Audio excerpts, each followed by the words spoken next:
Hello from the garden shop, how to garden video. In this video we're going to show you how to transplant your shallot seedlings. So we've already transplanted half the row here, as you can see in front of me, and we're going to just finish it off here now.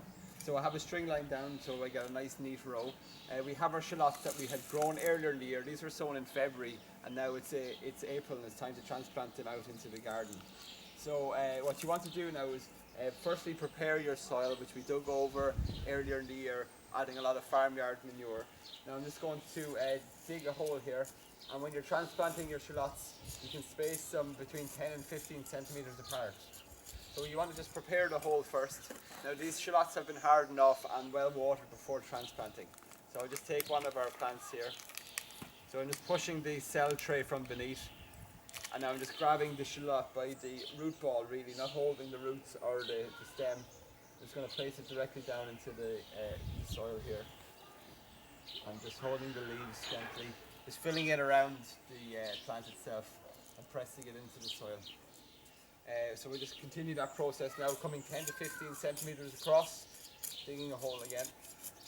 Just want to loosen up the soil really. This shallot will fill out this area here, growing a number of bulbs in this location, so it's ideal just to give the soil a good loosen up prior to sowing. So again, when you're lifting, just push the seed tray from beneath and that will get your root ball up, and you can see here now, minimum root disturbance, just placed right back into the soil again. Making sure that the depth of the seedling isn't too deep, roughly the same depth that it had been in the seed tray, although if you can see here, you can see the bulbs sticking up a bit. There'll be no harm just planting that a little bit deeper. So we'll just do our final transplant here.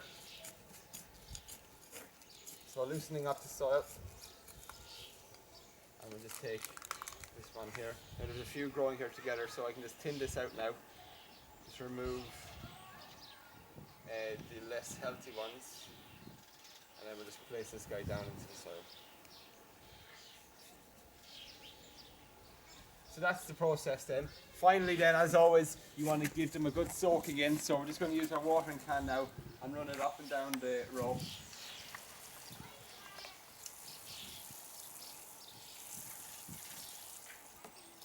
So that's it really. Now we just want to keep a good eye on them, keep them well weeded and well watered over the summer months. And that's it now. That's a video on how to transplant your shallots from thegardenshop.ie.